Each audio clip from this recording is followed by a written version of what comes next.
Hi guys, welcome back to the channel. Good to have you along today. Decided to do something a little bit different. It's just for fun. I'm gonna go through a list of 10 of my favorite sword duels. In order for it to be on the list, it's not gonna be, stuff that's like a battle where it's, a whole bunch of people involved in sword fights. It really is just like a one-on-one kind of context, so a duel format. And some of it will be stuff that everyone's familiar with from Hollywood. Some of it's from Japanese cinema. Obviously, I have a bias and a tendency to kind of lean in that direction a little bit, just being a Kendoka. And some of it might be, maybe a little bit more obscure. And hopefully, if you haven't seen some of these, like most of us will have seen probably all of these. But if there's something on the list that maybe you haven't seen, maybe it'll inspire you to go and check it out and, give that movie a blast. Just to put it into a bit of context, I'm a coach, Kendo coach, operating in Northern Ireland, in Belfast, Northern Ireland. I'm 4th Dan, so I'm not like a super high rank. This is a low rank? A middle rank. I'm, I guess, a middle rank, you would call. But I've been doing it for almost 20 years now. And so that's my kind of background in sword arts. I have done a bit of European fencing. Way back before I started Kendo, I tried foil, and I did that for a few months, but I didn't really stick it out. It wasn't really the right thing for me. Okay, so without any further ado, let's get stuck into the list. Okay, so at number 10, I've got Kill Bill Volume 2. This is the fight between Black Mamba and a Californian mountain snake. The reason why I put this in the list is because I kind of think it's kind of cool that it at least acknowledges that a sword, particularly in this case a Japanese sword, katana, is actually quite a poor choice of weapon for indoor fighting. There's not enough space to really swing it properly. Even in this scene, like, she has difficulty drawing the weapon. At the time, actually, this was pretty groundbreaking because there were a lot of filmmakers that wouldn't really show this kind of level of violence between women. And this is really like no holds barred, right? And there's some other fight scenes throughout Kill Bill which are like, if you're into swords and swords arts, are, a little cringy with some of the things that go down. But credit to Uma Thurman, I think she really put everything she had into the role. And she seems to be game for pretty much anything. She seems to have a really great relationship with Quentin Tarantino, where they're good friends and have a really great time making films. But right at the culmination of this fight, where it actually turns into a dual format with the two swords, what I like about it is it's actually quite quickly resolved. A lot of times when we cross swords, we end up in the bind, or like Super Sarei, right? A lot of movies that kind of push, and they do in this one too, which is kind of unrealistic. But at least in this example, Beatrix, Black Mamba, realizes that there's a lot of opportunities on the table when you're in the bind, okay? So at least she makes something of it, and that's why it's one of the reasons I've put it on the list. So the indoors nature of it, and the awkwardness of using a sword indoors, and the fact that she spotted the opportunity in the bind. Just between us girls. How do you like the fish head? Miserable old fool. I poisoned his fish heads.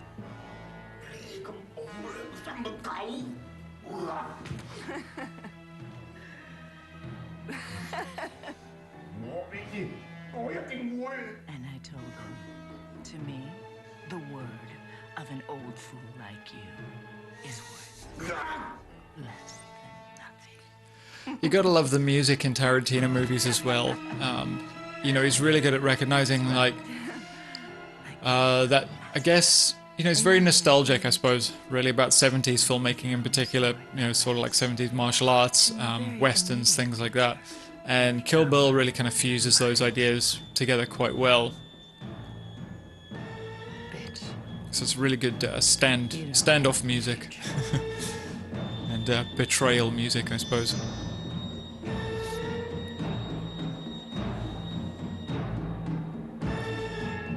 Hustle Kamae is a little on the stiff side, I would say. A little bit flagpole-y, but At least they know you knew to choose hustle for indoors. That's something, I suppose.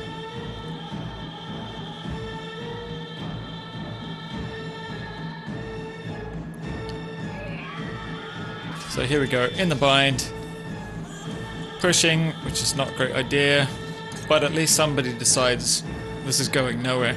And out with her eye. Oh, grisly.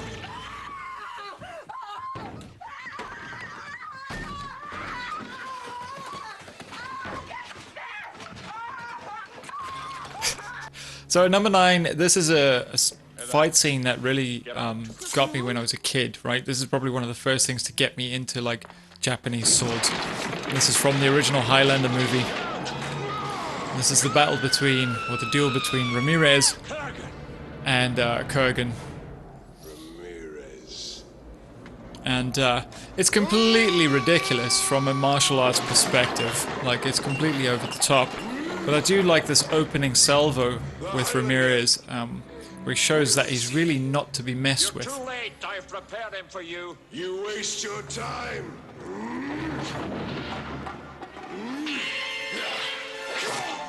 Ah, that's a good cut, Ramirez. Fight could have been over there. Anyone who knows about Highlander, or if you don't know about Highlander more specifically, you know, it's about these immortals that are showing, having a showdown, I guess, right? And they've got to eliminate each other until there's only one left. And basically, the only way to kill each other is to decapitate the other. And then you take all their power and their knowledge and experience and that sort of thing. And that cut from Ramirez, that was really in keeping with the objective of these immortals in the context of the film. You know, he went straight for that killing stroke when there was an opening. And the fight could have very nearly ended there. But now we end up with this kind of like epic tussle. My cut has improved your voice. And Sean Connery's, portrayal of Ramirez and his kind of his attitude, like goading Kurgan on, and kind of really getting under his skin with some of his comments is brilliant.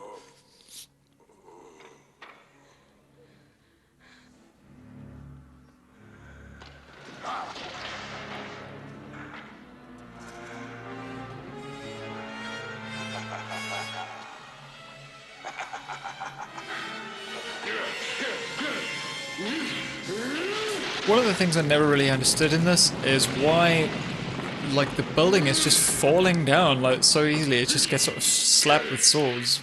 Generally, walls come off better against swords than swords do against walls. And yet the whole place seems to be crumbling. I really want to have a word with the structural engineer who's involved with building this place.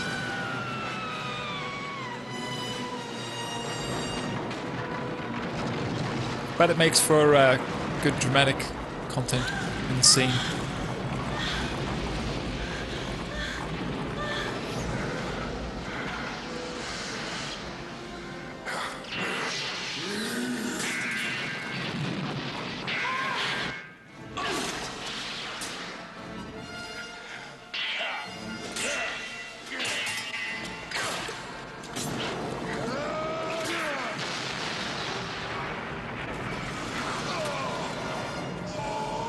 And again, Ramirez gets another good shot in, just a nice good thrust, clean thrust, straight through the abdomen.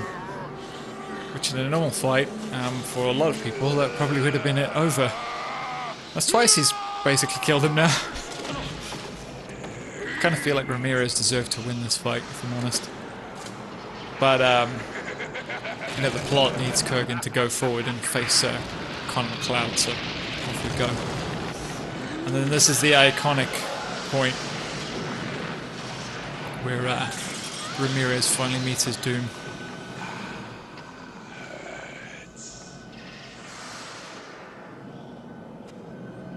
Who is the woman? She's mine. This film does a really great job of painting Kurgan as this really slithery, slimy guy, but he's also like a powerhouse, he's a big guy, very powerful. Tonight you sleep in hell. Probably the inspiration for a great many heavy metal acts. you know, with his overall look and aesthetic.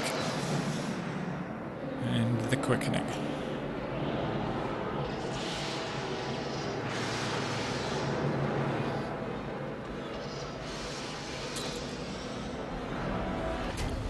Okay, so next up we've got Star Wars. This is Duel of the Fates. Now this is an interesting one because it's really like, by technical standards it's a bit over the top, but I chose this one as opposed to a lot of the other duels in Star Wars because there's good technical skill in this. This guy, Darth Maul, played by Ray Parker, is a genuine martial artist. He has some Kendo in his background, but he's primarily like wushu, like it's sort of like kind of an acrobatic martial art form with weapons, staffs and things like that. And as you can see, he's very good. And there's a couple things I really like about this. First off, Star Wars has done a hell of a lot for weapons-based martial arts like sword arts in encouraging people, you know, like igniting their imagination and basically sending as students. So should always be thankful for that. And I know that George Lucas was always very inspired by Kendo. He didn't know much about it, which is why the first couple of films, you know, they don't look that great from a stunts perspective, a fighting perspective. But I guess it's nice to just have somebody who really sort of appreciates that, I guess, and make a film that inspires a lot of people to come and check it out. So one of the best things though about this fight scene, the first thing is the name of Duel of the Fates. The reason why it's called that and the piece of music that's playing is called that is because this fight is basically the chap with the green lightsaber, Liam Neeson's character, Qui-Gon Jinn, wants to train this young boy Anakin Skywalker who's going to turn into Darth Vader. The whole fate of this character Anakin Skywalker rests on this fight. Okay, so if Qui-Gon Jinn dies, that means Ewan McGregor's character is going to end up training him, this little boy, and then an irreversible set of events is going to be, you know, kind of set in motion. And had Qui-Gon Jinn, Liam Neeson's character, not died in this duel, things could have been very different, hence the title Duel of the Fates. So there was a lot more resting on this fight than even, you know, the best fans knew at the time when the movie came out.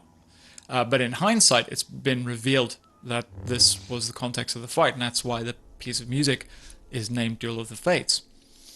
But another thing I like about it, if you're gonna go technical on it, there's some really great fluid choreography. It's really enjoyable to watch, really flows quite well. It's pretty fast paced, but it's not like rubbery CGI stuff like you get today sometimes. And one thing I like is that the villain, Darth Maul, has tried to split them up on purpose, which is always a good idea if you're facing multiple opponents. If you can stop them attacking you at the same time, you've got a much better chance. Another thing I like here is that there's a semblance of him putting pressure on Qui-Gon Jinn, and there's a point where you see confusion on Qui-Gon Jinn's face, and you know he's beat before he's beat. It's right there. Boom. Bang. Right? That look of confusion, and then those couple of strikes where, you know, he finishes him off essentially. And that's kind of like what we do when we spar. You know, that's often, you know, when we have cake or something like that, we often talk about, you know, you beat the opponent before the strike. The strike is just formality. Yeah, but you had them confused, you had them distracted before you actually struck them. And there's a little acknowledgement of that. It's a very genuine moment there right before Qui-Gon Jinn dies. And then the end of it is just, you know, Ewan McGregor kind of finishing him off. And the best thing about this, really, I think the best of the fight is kind of passed us by here. But there is one nice thing that happens right at the end here, which just acknowledges the truly devastating power of a lightsaber if you could have one. And that's the fact is, you wouldn't need to swing it very hard at someone. You just need to actually get them with it, and they'll probably just fall in half, which is kind of what happens here to finish the fight. What's really bizarre is if you don't know about Star Wars, the bad guy survives this. Not in the films, but there's like comic books and games and things like that. And yeah, he survives it. He gets robot legs. Not to be taken too seriously, I don't think. Try telling a Star Wars fan that, though. I like the puff of red vapor, actually. It's a nice touch. Okay, so next up, we've got Gladiator. So this is Maximus versus, I believe the character's name is Titan Nagor, if I remember correctly. I could have that wrong. Somebody can tell me in the comments. But We who are about to die, salute it's you. a nice fight, really, between two professional fighters. That's the context in the movie, right? So this old veteran has been called out by the Emperor to take care of this problem of Maximus. But he doesn't really know about the politics, you know, he's just a fighter, he's a hired guy. Well, I don't think he has much of a choice, let's put it that way. But he is a seasoned professional, and Maximus's character, obviously being a general of an army and seasoned in battle, is also a professional. And so they have a really great throwdown. And first off, there's some nice use of the shield as a weapon. Not too much, just a bit here and there, but enough to kind of acknowledge that, you know, you've got this heavy thing in your other hand, and if the opportunity presents itself, it's a good thing to use in a fight. If you're not getting anywhere with your sword, just remember you've got two hands, you know. And then I think it acknowledges this idea of the terrain. So although they're in an arena, because of the use of the tigers in the fight, you know, because the Emperor's trying to stage the fight so that Titan Nagor, if he just pushes Maximus back towards the tigers, that should finish the fight. But that's not how it turns out, because Maximus is experienced and well-travelled, and he's prepared. And he thinks well on his feet, sort of thing. So he survives the tigers. Fortunately, the tigers get hurt. No one likes to see that, but obviously it's just Hollywood. So, but back then, people didn't have so much concern for wild animals or beasts. You know? That's the shot I was talking about there.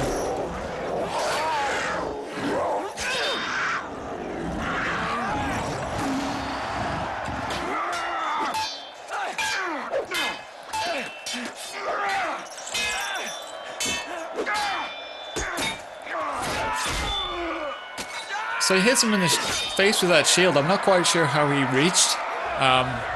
So that's like one shot that doesn't quite hold together. But I like the kind of back of the axe, you know, like the pick side of the axe, and just hitting him in the foot there, because it's not very well protected, clearly. You know, he's in sandals or something.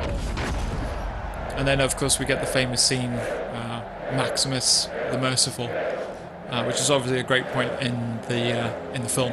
It's you might say like a sort of turning of the tide against the Emperor at this point, where public opinion really starts to fall in Maximus's favor.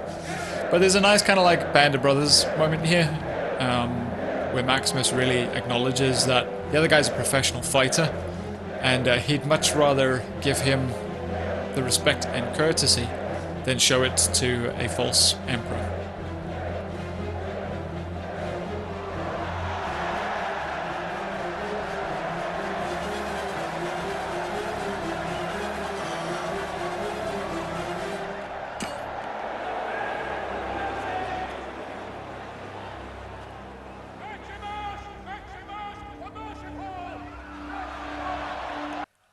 Right, so next up at number 6 on the list is Hector versus Achilles from the movie Troy.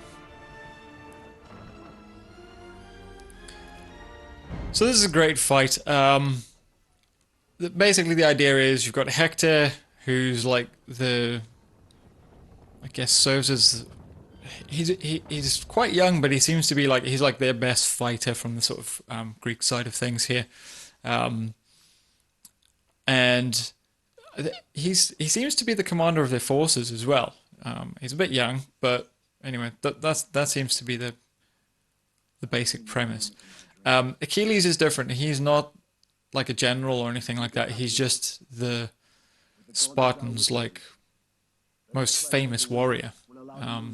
In fact, he likes to disobey his commanding officers regularly.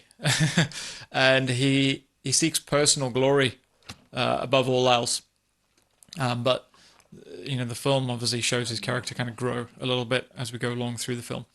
But anyway, so we get to this encounter here where he's seeking out Hector for killing his cousin. Basically, he was mistaken. Hector mistook his cousin on the battlefield, Achilles' his cousin, for Achilles. And, you know, Achilles had told his cousin not to go and fight. And that he wasn't going to fight because he was refusing to fight for Agamemnon. But his cousin, I guess, didn't want to chicken out of a fight first off, and probably wanted the same fame that Achilles had achieved. So he went off to fight anyway. Hector, being a very experienced warrior, killed him in battle, and Achilles has showed up for revenge. So again, something I like about this, the opening salvo there is there's a nice bit of like poking and prodding and feinting from the Achilles character, which I quite like. And they're also starting at long range using their, I guess you would call them pikes. Now it's a bit artistic, but I think the scene is meant to do a really good job of like trying to sell Achilles as, you know, he's this legendary fighter.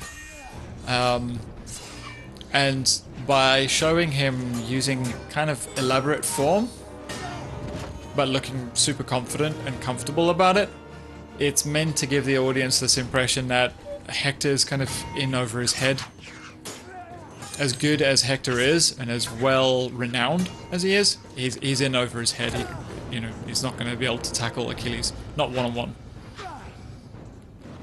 So anyway, the swords come out as they come into close range, and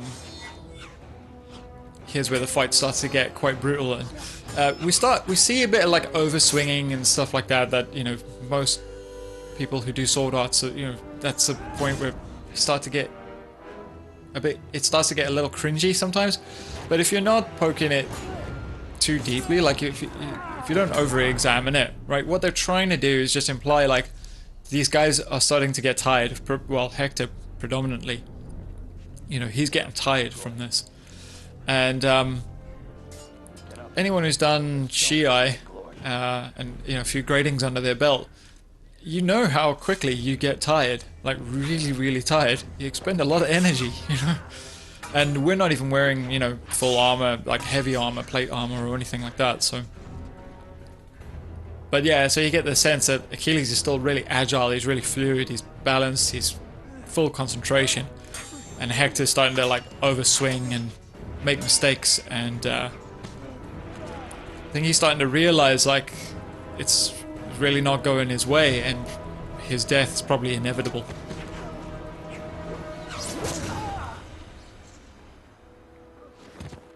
And this is the blow that finally puts him down. But then Achilles gives him a clean death.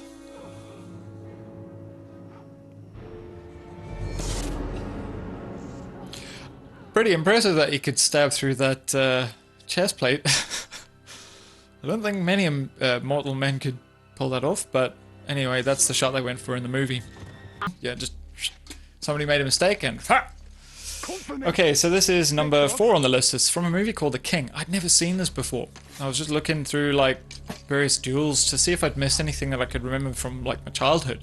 But I found this, and it really caught my eye. So I have no idea really about the characters and that sort of thing, but it's meant to be Prince Hel and Percy Hotspur are the two warriors, the characters' names. But what I really liked about the scene when I was watching it, and why I bumped it quite high up on the list, like I said, it's number 4 on the list. Fighting somebody in armor, a lot of movies and TV shows, you know, you have people just running at each other, they've got full plate armor, and they'll just like hit the guy on the chest with a sword, and the guy will drop, and you won't see him again. Whereas the reality is, particularly against like, you know, European armor, a lot of armor by this point, like medieval armor, bloody hard to put someone down, yeah? Particularly with a sword. there were some other weapons that, yeah, okay, they were better developed to counteract armor. The sword wasn't really one of them. And what I really like is this idea that it ends up in a ground fight, which is something, again, that's not acknowledged in a lot of sword action scenes. But the truth of the matter is, a lot of times, you know, the combatants would get into a range where and it was a contest to see who could get the other one to the ground, and very quickly find some kind of weak spot, you know, in the armor, and try to exploit that using maybe a dagger or some sort of shorter weapon, maybe still the sword, but it, you know, it was quite awkward and cumbersome. It wasn't easy, and yeah, you weren't going to cut through the mail, and you weren't going to cut through the plate armor. But yeah, these guys are having to really slog it out.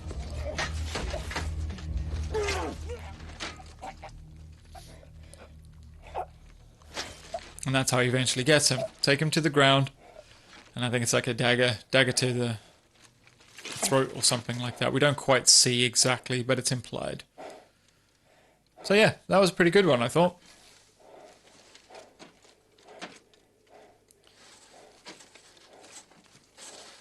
Okay, next up, number 3 on the list is a movie called The Duelist, made by Ridley Scott. So it's the second Ridley Scott film on here, Gladiator being the first. The Duelist is from 1977, and it features Harvey Keitel when he was quite young, in his prime. And there's a couple of things I like about this particular scene. First off, there's a bit of humor in it.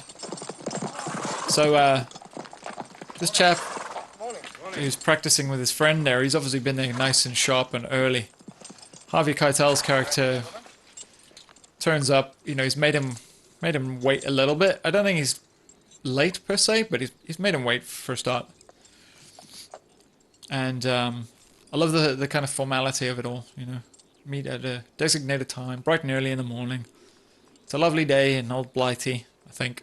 I think it's set in England, if I remember correctly. And yeah, we're going to have a duel. And these sorts of duels, from my understanding from historical account from other YouTubers like Metatron and Shadiversity, is that it wasn't always a duel to the death. It's a common misconception. It was really just a duel until one of the combatants was unwilling to continue the fight. But anyway, so here they are. They're getting ready to face off. And one of the funniest things I've ever seen in any kind of duel happens.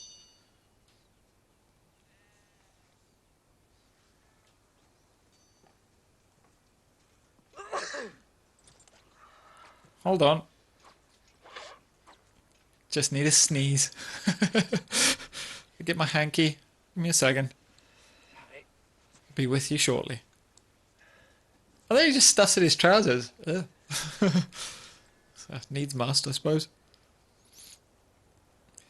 Anyway, so off we go. And this is quite a good duel for like realism.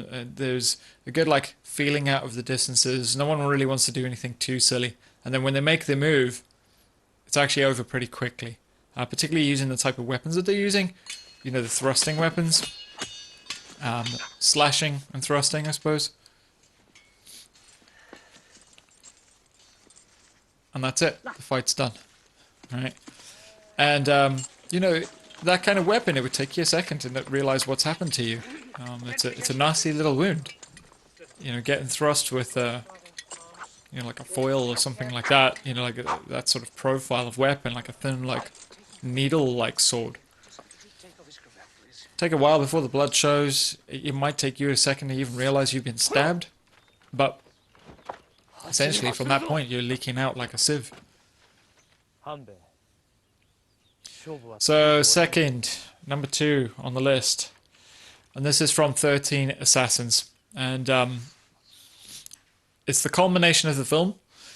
So we've got Hanbei, who's loyal to his lord, and is protecting the whole way through an elaborate set of ambush traps that have been laid by this chap, Shinza, and his group of samurai who've been hired to stop this particular lord, because he's basically a bad person. He's taken the job on, He's like a retired samurai, essentially. He's taking the job on because he knows it's the right thing to do. Because this guy, the chap in white, is not a nice man.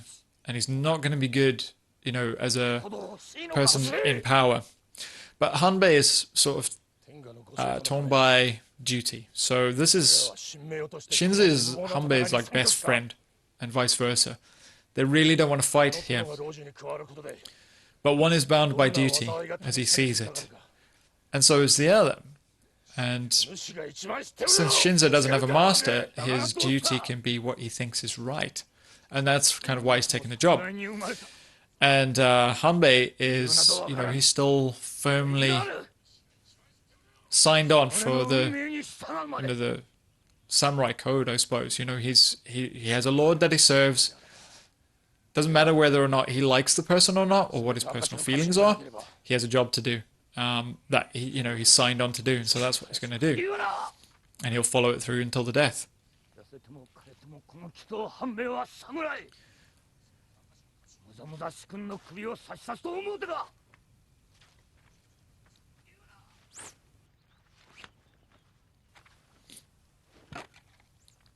One of my favorite things as well about this is you know, Shinza's guys, there's only 13 of them altogether. And they've had to face like, essentially like a whole battalion worth of guys by this point. And they've had to, as I said, lay these traps and things like that to eliminate most of them, to even the odds. So by this point, when you look at him, you can tell the guy's been through hell to survive to this point, where, you know, essentially the odds have come towards him somewhat.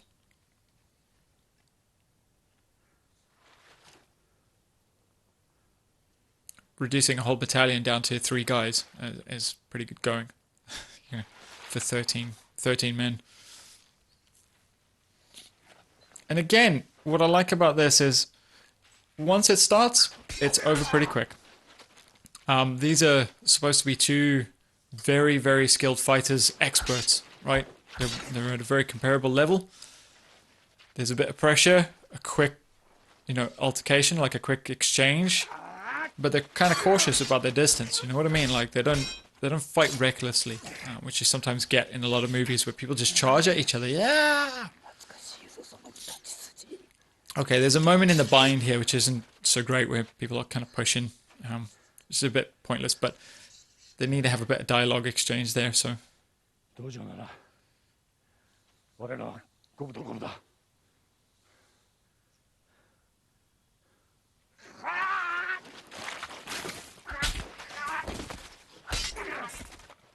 Again, a nice acknowledgement of, like, you know, we're not in the dojo anymore, we're outside. This is the real world, and there's terrain and weather conditions to deal with and all that sort of thing. And,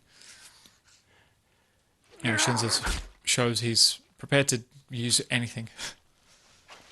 Okay, number 1, my favorite thing of, well, favorite fight of all time, really. I'm committed to celluloid, is Olgren versus Ujiro from The Last Samurai. And I actually get pretty emotional every time I watch this.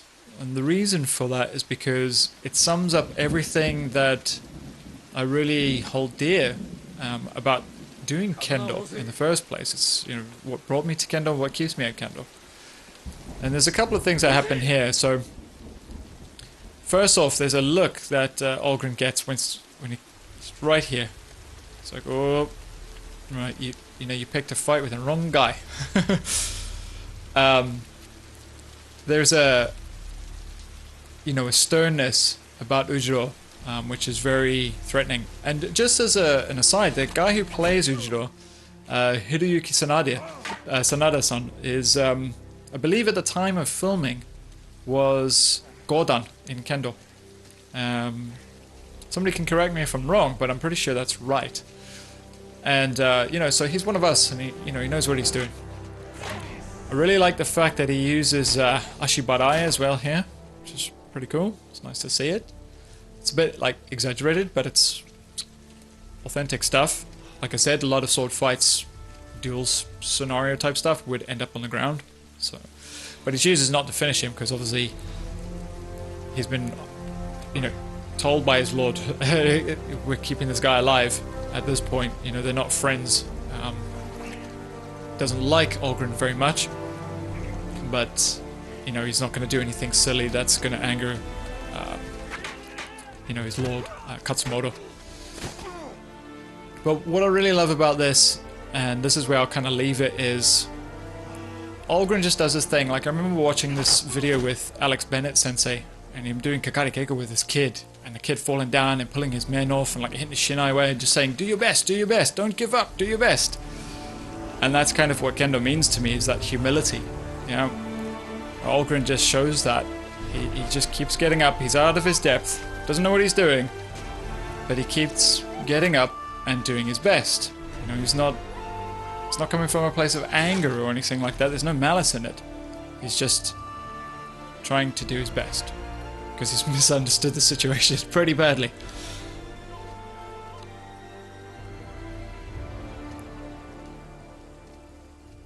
But yeah, there's always a bigger fish. Anyone who does martial arts always knows that. Okay, so that's where I'm going to leave it.